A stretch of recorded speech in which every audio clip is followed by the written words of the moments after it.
Detail पे बात करेंगे कौन से 14 जो हैं इम्पोर्टेंट काम होते हैं जो करने होते हैं। उसको हमने 3 हिस्सों में सेक्शन में डिवाइड किया है। किस तरफ आप इजी आप याद कर सकते हैं। नंबर 1 पे हम बात करेंगे लॉजिस्ट की। लॉजिस्ट में देखिए, लॉजिस्ट में नंबर 1 पे आता है मैप। एक टीम के पास मैप क्यों होना चाहिए? मैप की इम्पोर्टेंट इसीलिए होती है कि मैप में पूरी बाउंड्री एरिया उसका मेंशन किया होता है, जिससे आपको टीम को पता चलता है तो आज जो हमारा एरिया है उसकी बाउंड्री कितनी है, कौन सा इलाके में और कौन से डे में कौन सा काम करना चाहिए, उसके वो मेंशन होता है मैप में। इसीलिए बहुत इंपॉर्टेंट होता है मैप। और सेकंड आती है टेली शीट। और जो टेली शीट होती है, और टेली शीट भी इम्पोर्टेंट इसलिए होती है जो डेली का जो वर्किंग होता है वो उस टेली शीट पे daily wise day wise tally sheet अलग होती है जिस पे फुल किया जाता है, जिसकी कंप्लीट डेटा दी जाती है, जिस पे डेटा पूरा जो बनती है। इसके अलावा पेन जो लिखने में काम करेगी। और इसके अलावा हम बात करेंगे चार्ट की, जो हमेशा जो डोर टू डोर टीमें जाती हैं उन्हों को चार्टिंग करनी होती है डोर टू डोर। उसके लिए चौक यूज़ करना होता है, जिससे पूरी वो डोर मार्किंग जो करते हैं उसमें चार्ट इस्तेमाल करते हैं। इसके अलावा हम पांचवा जो चीज़ आती है ऑपरेशनल शीट। ये वो शीट होती है जिसमें टीम को टारगेट मिला जाता है तो कौन से आज के दिन में कितने बच्चों को वैक्सीनेट करना है और कहाँ से कहाँ तक कौन से घर की एड्रेस है, वो कंप्लीट ऑपरेशन शीट से मिलती है। क्योंकि 5 दिन की कंप्लीट ऑपरेशन शीट होती है, 5 दिन का काम होता है तो डे वाइज टेस्टिंग में होता है, तो उसमें जो वैक्सीन का टारगेट और एड्रेस दोनों चीज़ ऑपरेशन शीट से मिलती है टीम को, इसलिए वो ज़रूरी होता है। इसके लिए और फिंगर मार्कर। जब हम फिंगर मार्कर की बात करते हैं वो इसीलिए फिंगर मार्कर होता है जिससे बच्चे को वैक्सीनेट करने के बाद पिलाने के बाद उसको निशान लगाया जाता है, जिससे उसको दोबारा रिपीट ना हो सके, और उसके इसीलिए उसको फिंगर मार्कर करना ज़रूरी होता है। इसके अलावा लास्ट में हम बात करें 7वां नंबर जो में आती है पोलियो कैंपेन दौरान। अब जो लास्ट राउंड जो उन्होंने गुजारा था उसमें जो मिसिंग बच्चे रह गए थे किसी भी रीज़न की वजह से, वो लिस्ट भी उनके पास होना चाहिए लॉजिस्ट। ये वो चीज़ें हैं जो रूटीन में उनको होनी चाहिए। आसानी से आप लॉजिस्ट में ये 7 बातें आती हैं जो आपको याद रखनी चाहिए। उसमें मैप आ गया, टेली शीट आ गई, पेन चौक ऑपरेशन, ये इस तरह।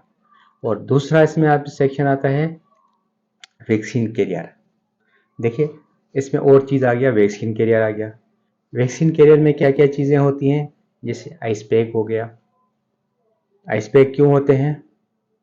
क्योंकि आइस पैक जो बर्फ़ के फ्रीज किए होते हैं, जिसका काम होता है जो वैक्सीन का कोल्ड चेन को बरकरार रखने के लिए आइस पैक जो होते हैं एक छोटे से वैक्सीन कैरियर में।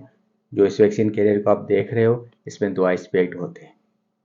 इसके अलावा हम इसमें जिपर बैग रखते हैं। वो इसीलिए रखते हैं जो वैक्सीन जो होती है और उसको मुख्तलिफ 3 जिपर बैग होती हैं जिसमें वैक्सीन रखते हैं। एक वो वायल रखते हैं जो खाली वायल हो जाता है उसको अलग रखते हैं जिपर में। और दूसरा वो जो इस्तेमाल किया जाता है वो वैक्सीन के लिए होता है, और तीसरा उसमें पहले से जो वैक्सीन होती है उसमें। इसीलिए 3 जिपर रखी जाती है। वैक्सीन में जिपर और आइस पैड क्यों रखा जाता है? इसीलिए कि उस वैक्सीन का कोल्ड चेन बरकरार हो। और कोल्ड चेन जब बरकरार होगा हमें कैसे पता चलेगा?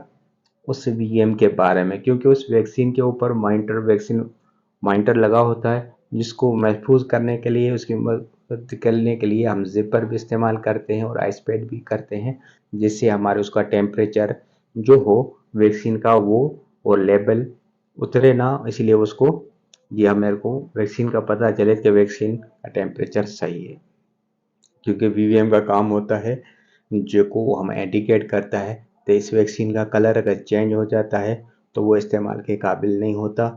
और उसमें 2 कलर आते हैं जिससे हमें हीटिंग का टेम्परेचर नॉर्मल, जिस तरह आप इस पिक्चर में देख सकते हैं, ये जो है यूजेबल होता है।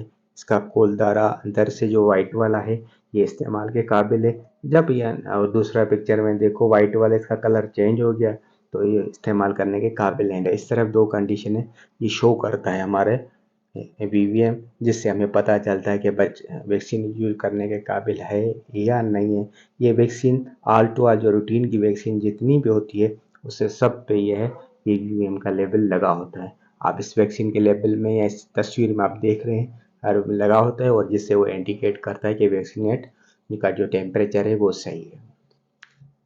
तो ये इसीलिए हम जो है ये जिपर और आइसपेड लगाते हैं। और इसीलिए, और दूसरा जो आपका जो टीम का काम होगा, टारगेट के हिसाब से, अब जो हमने जो ऑपरेशन शीट से जो हमें टारगेट मिला था उसी हिसाब पे से हमें से वैक्सीन भी उसी हिसाब से लेनी है। कितने पर डे का हमारा जो आई टारगेट है वैक्सीन का, उसी हिसाब से वैक्सीन लेनी चाहिए। जिससे वो टीम का काम है तो उसको याद होना चाहिए था आज मेरा टारगेट इतना है, मैं इतनी वैक्सीन लेनी है। दूसरी ये चीज़ें आ गई। और तीसरी हम बात करेंगे क्वेश्चनों की। देखिए ये बहुत इंपॉर्टेंट क्वेश्चन होते हैं और इतने मुश्किल भी नहीं होते, आप रूटीन में सबको पता होता है। क्योंकि अब जब एक टीम किसी घर पे जाती है तो सबसे पहले जो उसको क्वेश्चन करना होता है सलाम का करना होता है। सलाम करने का एक ऐसा क्वेश्चन होता है जिससे आप किसी भी बंदे को एक आपस में एक राब्ता करने के लिए, कम्युनिकेशन के लिए बहुत बेस्ट होता है सलाम का। उसके बाद आपने दूसरा क्वेश्चन वो करना है कि हम गवर्नमेंट हेल्थ डिपार्टमेंट से आए हैं। देखिए, तो अगला बंदा जब आप दोनों चीज़ें करेगा उसके बाद आपका जो बात होती है उसमें ये दो चीज़ें सलाम और गवर्नमेंट कल किया। उसके बाद क्या क्या क्वेश्चन करने होते हैं उसमें पूछेंगे आप क्या आपके पास 5 साल के में कितने बच्चे हैं। क्या आपके दूसरा उसके बाद क्वेश्चन करें क्या आपके पास 1 साल के कितने बच्चे हैं। और क्या आपके पास 40 दिन का के जो बच्चा छोटा है कोई। इसके अलावा क्वेश्चन करेंगे हम कोई आपका बच्चा ऐसा 5 साल के बच्चा कोई सो तो नहीं रहा, या कोई बीमार हो, या घर से बाहर हो। इसके अलावा हम क्वेश्चन करेंगे तो 5 साल से अंदर कोई ऐसा बच्चा जो मेहमान आया हो आपके पास, गेस्ट कोई हो। देखिए ऐसे ही जो है ये चीज़ क्वेश्चन हमें करने होते हैं उनके घर वालों से।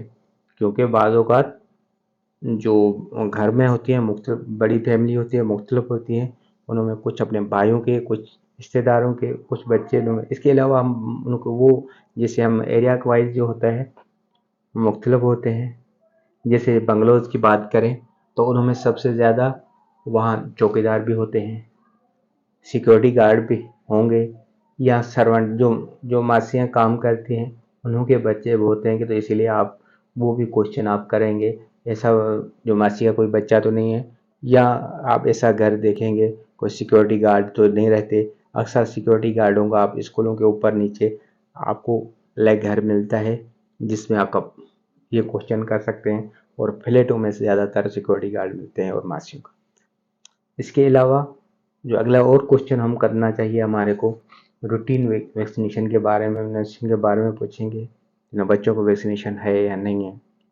इसके अलावा हम AFE का कोर्स जो AFE का केस के बारे में हम क्वेश्चन करेंगे जिसकी बीमारी की वजह से उसके हाथ पांव ढीले हो गए हों जिसकी वजह से। और उसके लास्ट में हम डोर चार्टिंग की बात करेंगे कि ये वो क्वेश्चन हैं जिन्हों में आपको आधा तो पहले ही पता है, लेकिन उसको आसान याद करने के लिए हमने 3 कैटेगरी में याद किए। नंबर 1 लॉजिस्ट में क्या आ गया, मैप आ गया, टेली शीट आ गई, पेन, चौक, ऑपरेशन शीट, फिंगर और लास्ट, ये 7 चीज़ें आ गई। इसके अलावा हमने वैक्सीन के रियल में क्या था, आइसपैक थे, जिपर थे, और वैक्सीन हमें टारगेट के हिसाब से लेनी है।